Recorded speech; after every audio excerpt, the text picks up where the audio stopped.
इससे पहले वाले एपिसोड में हमने देखा था कि फर्स्ट ऑर्डर रेट कांस्टेंट का ग्राफिकल रिप्रेजेंटेशन या ग्राफीय निरूपण। आज हम देखेंगे examples of first order reaction, प्रथम कोटि की अभिक्रिया के उदाहरण। सबसे पहले हम देखेंगे गैसियस एग्जांपल या गैसीय उदाहरण।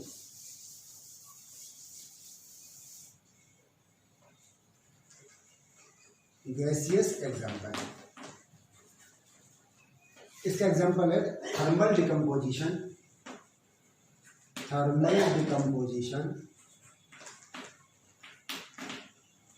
ऑफ एजोआइसोप्रोपेन।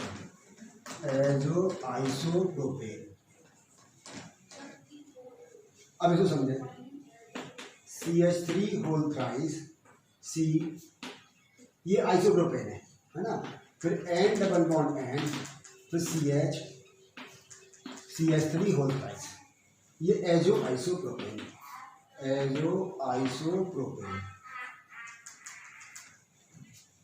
इसका जब हम थर्मल डिकम्पोजिशन कराएंगे तो ये कन्वर्ट होगा नाइट्रोजन में और C6H14 यानी कि हेक्सेन में कन्वर्ट होता है।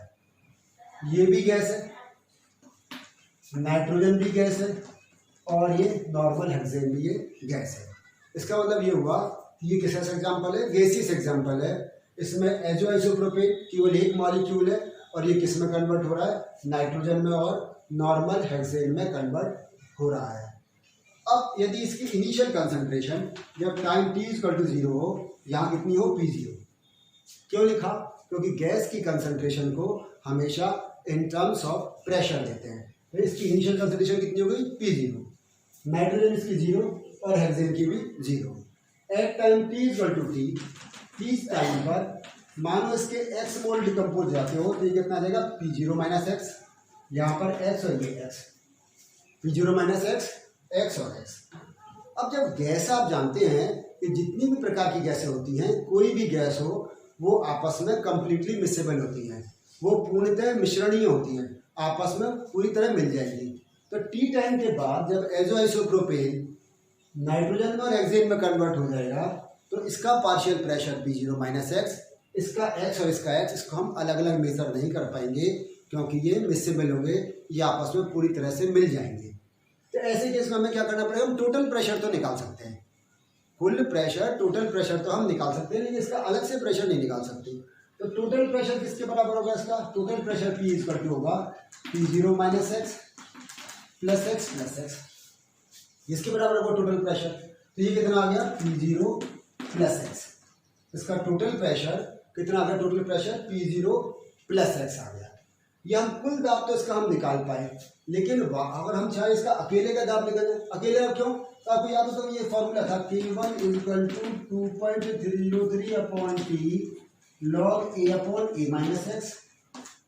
ए क्या था, initial concentration of the reactant, ये तो हमारे पास है P0, लेकिन हमारे पास ये नहीं था। A माइनस एक्स क्या था, रिमेनिंग कंसंट्रेशन ऑफ रिएक्टेंट, अभिकारकों की शेष रह गई सांद्रता T समय पर। इसको मैं जैसे मैंने कहा कि अकेला हम मेजर नहीं कर सकते हैं, तो हमने क्या किया, कुल प्रेशर निकाल लिया।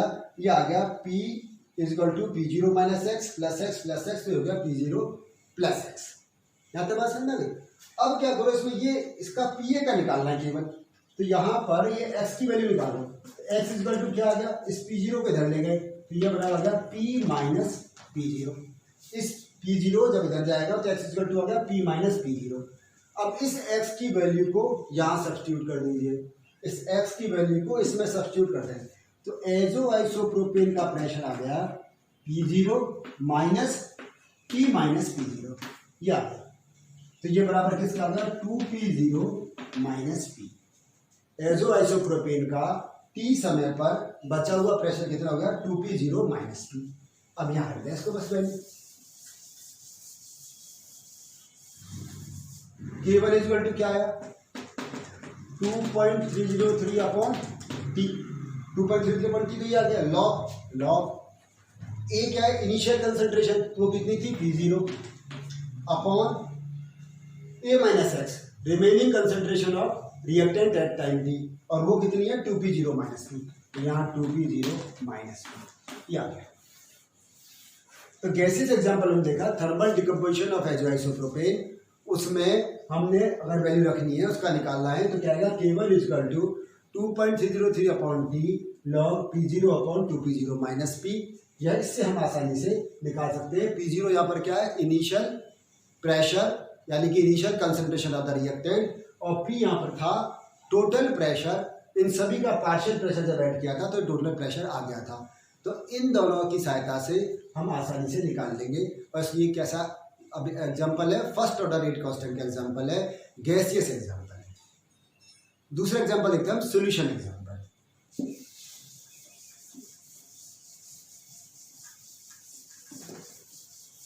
हम एक और टर्म सीखेंगे, स्यूडो मॉलिक्यूलर रिएक्शन। जैसे एग्जाम्पल आपने देखा होगा, इथाइल एसीटेट CH3COO-C2H5। जब कभी इसका हाइड्रोलाइसिस कराते हैं इन प्रेजेंस ऑफ एसिड तो ये बनता है CH3COOH यानी कि एसिटिक एसिड, और साथ में C2H5OH अल्कोहल बनता है। यह भी लिक्विड है, यह भी लिक्विड, इथाइल एस्टर यह भी लिक्विड है और वाटर भी लिक्विड है। सॉल्यूशन एग्जांपल है, इथाइल एस्टर का हाइड्रोलाइसिस कराते हैं इन प्रेजेंस ऑफ एसिड तो ये किस में कन्वर्ट होता है, एसिटिक एसिड में और इथाइल अल्कोहल में। ये आप फर्स्ट ईयर क्लास में, जब आप फर्स्ट ईयर में थे तब आपने ये एक्सपेरिमेंट किया होगा। क्या करते हैं, एक बीकर लेते हैं, उस बीकर में इथाइल एस्टर लेते हैं 5 या 10 ml, उसमें डाइल्यूट HCl मिलाते हैं, और ब्यूरेट में क्या लेते हैं हम उसमें NaOH लेके चलते हैं, और उसके बाद टाइट्रेशन कर रहे थे। ये आपको याद होगा, फिनोप्थलीन इंडिकेटर के रूप में हमने काम में लिया था। तो पहले हमने क्या करते हैं, शुरू में जैसे हम देखते हैं टी टाइम पर उसका जो वॉल्यूम आएगा, टी टाइम पर volume consumed of NaOH, volume consumed मानो वो कितना हो, V0। फिर हम 5 मिनट 10 मिनट 15 मिनट 20 मिनट यानी कि हर 5 मिनट के इंटरवल के बाद में हम इसमें वॉल्यूम चेक करते हैं कि कितना वॉल्यूम NaOH का खर्च हो रहा है, यानी कितना ये एस्टर एसिटिक एसिड में और एल्कोहल में कन्वर्ट हो चुका है। तो जब हम टी टाइम के बाद लेते हैं, T equal to 5, T equal to 10, कुछ इस तरह से, तो वॉल्यूम कंज्यूम्ड को हम किससे रिप्रेजेंट करेंगे, VT से। और फाइनली जब कंप्लीट हाइड्रोलाइसिस हो जाता है तो कंज्यूम्ड वॉल्यूम कितना होता है, ये V इन्फिनिटी। ये तो हो गया इनफाइनाइट टाइम यानी कंप्लीट हाइड्रोलाइसिस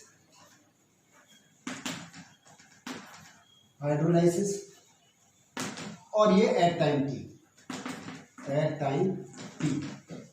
उस पर है VT। तो हमारे पास फॉर्मूला आएगा K1 equal to 2.303 upon T log V infinity minus V0 upon V infinity minus VT। V infinity यहाँ पर क्या है, consumed volume of NaOH at infinite time.